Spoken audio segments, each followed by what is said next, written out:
നമുക്ക് ആദർശിന്റെ നൈനയുടെയും നാളത്തെ നല്ലൊരു കഥ കേട്ടാലോ? വീഡിയോ ഇഷ്ടപ്പെടുവാണെങ്കിൽ ഒന്ന് ലൈക്ക് ചെയ്ത് ഹൈപ്പ് ചെയ്യാൻ മറക്കരുത്. അതോടൊപ്പം തന്നെ ആദ്യമായി കാണുന്നവരാണെങ്കിൽ സബ്സ്ക്രൈബ് ചെയ്യാനും മറക്കരുത് കേട്ടോ. അങ്ങനെ ഒടുവില് നയനിക്ക് നല്ല വിഷമമായി. കാരണം നന്ദുവിനെ അനിയെ വിളിച്ചിട്ട് കിട്ടുന്നില്ല. ഇനിയിപ്പോ എന്ത് ചെയ്യണമെന്ന് പോലും അറിയില്ല. ഒരു പക്ഷേങ്കിൽ അവർ ഒരുമിച്ചാണോ ഇല്ലയോന്ന് അറിയില്ല. അതിന് അങ്ങനെ ആവാനായിട്ട് ചാൻസ് കൂടുതലുണ്ട്. ഫ്രണ്ട്സിനെ വിളിച്ചിട്ടാണെങ്കിൽ അവർക്കും കൃത്യമായിട്ടൊന്നും അതിനെക്കുറിച്ചൊന്നും അറിയണ്ടായിരുന്നില്ല. ഇതേ സമയത്ത് നന്ദു പോവാനായിട്ട് റെഡിയാവുകയാണ്. ആ സമയം അനി താഴേക്ക് ഇറങ്ങി ചെന്നു. അപ്പോഴേക്കുമാണ് സെക്യൂരിറ്റിക്കാരൻ ഇങ്ങോട്ടേക്ക് വരുന്നത്. സെക്യൂരിറ്റിക്കാരൻ വന്നിട്ട് അനിയോട് പറഞ്ഞു, സാറേ ഇന്ന് പോക്കുണ്ടാവും തോന്നില്ല. അയ്യോ അതെന്താട്ടാ അങ്ങനെ പറഞ്ഞത്? അതെ, വഴിയിലൊക്കെ മണ്ണിടിച്ചില്ല, വഴി ബ്ലോക്കാന്ന് അറിയാൻ കഴിഞ്ഞേ. വഴി ബ്ലോക്കാന്നോ? അതെ. ഇനിയിപ്പോ വേറെ വല്ല വഴിയില്ലേ പോവാനായിട്ട്? റിസ്ക് ആണ്. വേറെ വല്ല വഴി ഉണ്ടോന്ന് എനിക്ക് കൃത്യമായിട്ട് അറിയില്ല.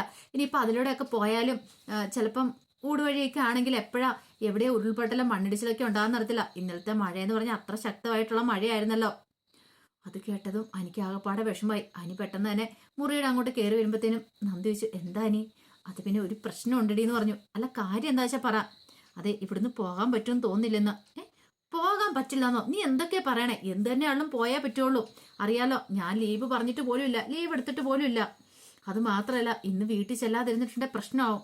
എടി അതല്ല, വഴിയില് മണ്ണിടിച്ചില്ല, വഴി ബ്ലോക്കാന്ന്. ബ്ലോക്കാന്നോ? അതെ. അല്ല നമുക്കൊന്ന് വേറെ വഴി പോയാലോ? വേറെ വഴി ഉണ്ടോന്ന് അറിയില്ല. പിന്നെ അതല്ല, അതിൽ പോയ റിസ്ക് ആണെന്നാണ് സെക്യൂരിറ്റിക്കാരൻ പറഞ്ഞ്. നന്ദുവിന് ആകെ ടെൻഷനായി. ഇനിയിപ്പോ എന്ത് ചെയ്യും? അപ്പോഴേക്കും അനി പറഞ്ഞു, നീ ഒന്ന് സമാധാനമായിട്ടിരിക്കുക, എന്തേലും ഒരു മാർഗം ഉണ്ടോ എന്ന് നോക്കാം. നീ സമാധാനിക്ക്. എന്തേലും ഞാൻ ആരെയും ഒന്ന് വിളിച്ചോട്ടെ. ഒരു പക്ഷെ എൻ്റെ ഫ്രണ്ട്സിനെ അറിയായിരിക്കും, ഞാൻ അവന്മാരെ ഒന്ന് വിളിച്ച് നോക്കാന്ന് പറഞ്ഞു. അങ്ങനെ ഒടുവില് അനി അവന്മാരെ വിളിക്കുകയാണ്.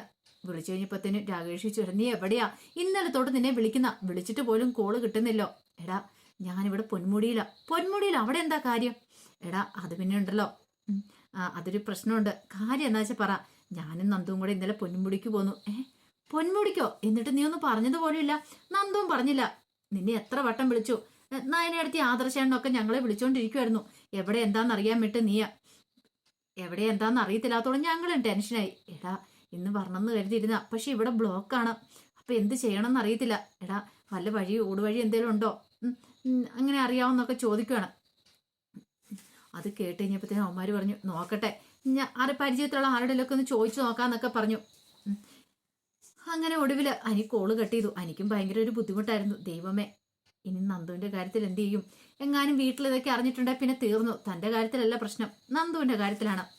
അതേസമയം ഗോവിന്ദന് ചായയൊക്കെ ആയിട്ട് കനക ചെന്നു. അപ്പോഴേക്കും ഗോവിന്ദൻ പറഞ്ഞു, നന്ദു വിളിക്കാൻ മറ്റോ ചെയ്തോ? എന്നെ വിളിക്കാനാ? നല്ല കാര്യം. ഇന്നലെ അവൾ ഇവിടുന്ന് പിണങ്ങിറങ്ങി പോയതല്ലേ. എന്നെ വിളിക്കില്ല ഗോവിന്ദേട്ടാ. അല്ല എന്നാലും നന്ദു ഈ കൂട്ടുകാരോടൊപ്പം പോയതേ. ഇന്നുവരെ അവൾ ഇങ്ങനെയൊന്നും ചെയ്യുന്നതല്ല. എനിക്ക് തോന്നുന്നു ഗോവിന്ദേട്ടാ, നവീന്റെ ആലോചന വന്നപ്പോൾ അവൾക്ക് സന്തോഷമായി കാണും. അപ്പൊ അതുകൊണ്ട് ഫ്രണ്ട്സുമായിട്ട് അടിച്ചു പൊളിച്ച് ആഘോഷിക്കാൻ വേണ്ടി പോയതായിരിക്കും. ഗോവിന്ദൻ പറഞ്ഞു, അങ്ങനെ സംഭവിക്കുവോ? അതിന് ചാൻസ് വളരെ കുറവാണ്. പറയാൻ പറ്റില്ല.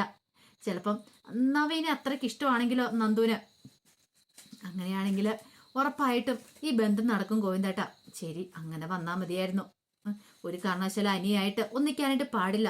എത്രയും പെട്ടെന്ന് നന്ദുവിനെ നവീന്റെയും കൂടെ വിവാഹം നടക്കുവാണെങ്കിൽ നമ്മൾ രക്ഷപ്പെട്ടു. അല്ലെങ്കിൽ നമ്മൾ പെട്ടുപോകും.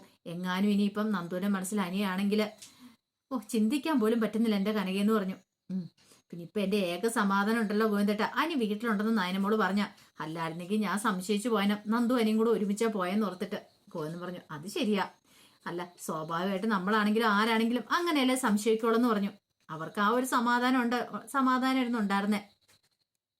ഇതേ സമയത്ത് നന്ദുവിനെയൊക്കെ വിളിച്ചിട്ട് കിട്ടാഞ്ഞിട്ട് നയനിക്കും ആദർശനും ഒക്കെ ഭയങ്കര ടെൻഷനായിപ്പോയി. ഒടുവില് രാകേഷിനെ വിളിച്ചു കഴിഞ്ഞപ്പോ രാകേഷാണ് ആ കാര്യം പറയുന്നത്. രണ്ടുപേരും കൂടെ പൊന്മുടിയിലാന്ന്. അത് കേട്ട് ഇനിയിപ്പോൾ ആദർശം നയനെ ഒന്ന് ഞെട്ടി. പൊന്മുടിയിലോ? അതെ. അവർക്ക് ഇങ്ങോട്ടേക്ക് വരാനായിട്ട് വഴി ബ്ലോക്കാന്നാ പറഞ്ഞ്. വരാൻ പറ്റാത്തൊരു സാഹചര്യമാ എന്ന് പറഞ്ഞു. നയനിക്ക് അത് കേട്ടത് വിശ്വസിക്കാൻ പോലും പറ്റിയില്ല. നന്ദു അങ്ങനെ പോകാന്ന് പറഞ്ഞിട്ടുണ്ടെങ്കിൽ ഇന്ന് വരെ അവൾ അങ്ങനെയും ചെയ്തിട്ടില്ല. പക്ഷെ ഇപ്പോഴങ്ങനെ പോയിട്ടുണ്ടെങ്കിൽ അത്രയ്ക്ക് ഇഷ്ടമായിരിക്കണം അവനെ അനിയെ. അതുകൊണ്ടായിരിക്കും. പിന്നെ അനിയാണെങ്കിൽ തന്നെ കള്ളത്തരം പറഞ്ഞാണ്. ഇതെങ്ങാനും ഇളയമ്മ അറിഞ്ഞാൽ തീർന്നു. ഇളയമ്മ അല്ലേ തന്നെ തന്റെ സ്റ്റാൻഡ് വ്യക്തമാക്കിയിട്ടുള്ളതാ. തന്റെ ജീവൻ പോയാലും ശരി, ഒരു കാരണവശാല് അവരെ രണ്ടുപേരെ ഒന്നാക്കില്ലെന്ന്. അങ്ങനെ വന്നിട്ടുണ്ടെങ്കിൽ താന് ആത്മഹത്യ ചെയ്യുമെന്ന് പറഞ്ഞ് ഭീഷണി മുഴക്കിയിരിക്കുക. അതൊക്കെ ഓർത്തു കഴിഞ്ഞപ്പോഴത്തേനും ഭയങ്കര വിഷമമായിരുന്നു നയനയ്ക്ക്. നയന ആദർശനോട് പറഞ്ഞു, ആദർശേട്ടാ ഇനിയിപ്പോൾ എന്ത് ചെയ്യും നമ്മള്? എനിക്കറിയില്ല എന്ത് ചെയ്യണമെന്ന്.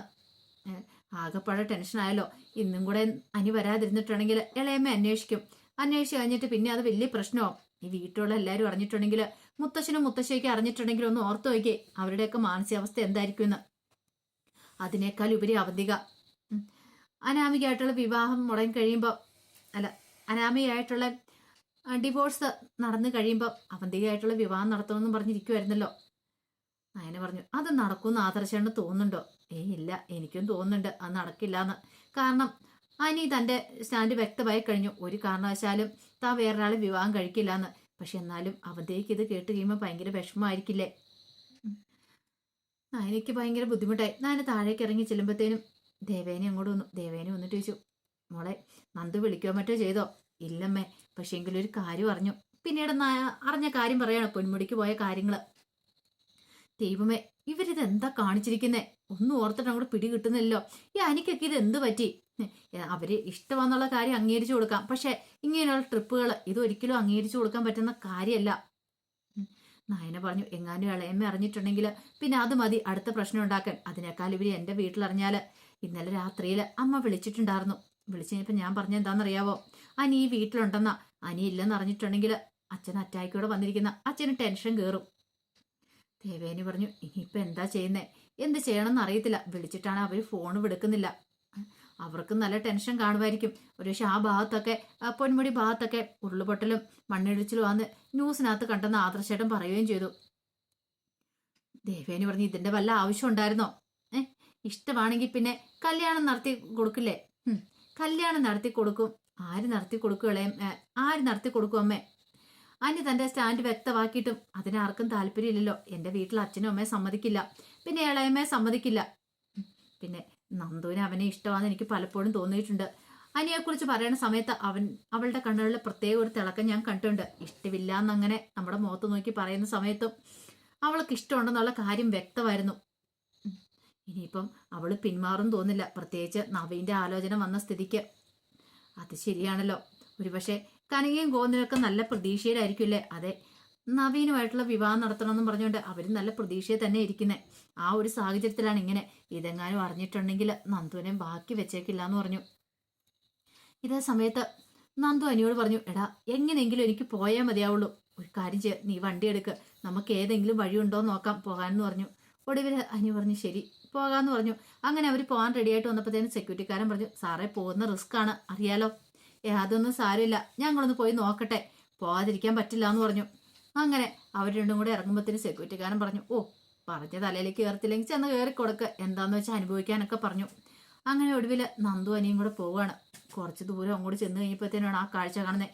വഴി മുഴുവൻ മണ്ണിടിഞ്ഞ് വീണ് കിടക്കുന്നു. പെട്ടെന്ന് നന്ദു അനി ഒന്ന് ഭയന്നു പോയി. അനി പറഞ്ഞു, നന്ദു ഇതിലൂടെ പോകാൻ പറ്റില്ല, വഴി ബ്ലോക്കാണല്ലോ. ഇനിയിപ്പോൾ എന്ത് ചെയ്യും? അതാ എനിക്ക് മനസ്സിലാകത്തെ. ഒരു കാര്യം ചെയ്യാം, നമുക്ക് തിരിച്ചു പോകാം, വേറെ വഴി എന്തെങ്കിലും ഉണ്ടോയെന്ന് നോക്കാം, അല്ലെങ്കിൽ ആരോടെങ്കിലും ചോദിച്ചു നോക്കാമെന്ന് പറഞ്ഞു. അങ്ങനെ അവിടെയുള്ള ഒന്ന് രണ്ട് പേരോട് ചോദിക്കുകയാണ്. പക്ഷേങ്കിൽ അവർ പറഞ്ഞു, ആ വഴിയൊന്നും പോകാൻ പറ്റാത്ത വഴിയാണ്, അവിടെയൊക്കെ ഡേഞ്ചർ ആയിട്ടുള്ള വഴിയാണ്, അതുകൊണ്ട് ഇനിയിപ്പോൾ ഈ മണ്ണും ഒക്കെ മാറ്റിയാൽ മാത്രമേ പോകാൻ പറ്റുള്ളൂ എന്ന്. അങ്ങനെ അവരവിടെ പെട്ടുപോവാണ്. അതിൻ്റെ കഥകളൊക്കെ കാണാൻ പോകുന്നത്. ഇനി എന്തായി തീരുമെന്ന് അറിയത്തില്ല. അവർക്ക് അന്നും കൂടെ വരാൻ പറ്റിയില്ലെങ്കിൽ എല്ലാവരും കാര്യങ്ങളൊക്കെ അറിയും. അപ്പോൾ കാര്യങ്ങൾ അറിഞ്ഞാൽ കാര്യത്തിന് എത്രയും പെട്ടെന്ന് തന്നെ ഒരു തീരുമാനം ഉണ്ടാവും. അപ്പോൾ അതിൻ്റെ വിശേഷങ്ങൾക്കായി നമുക്ക് എല്ലാവർക്കും കാത്തിരിക്കാം കേട്ടോ. ഒരിക്കൽ കൂടി എല്ലാവർക്കും ശുഭരാത്രി നേർന്നുകൊണ്ട് നിർത്തുന്നു. നന്ദി.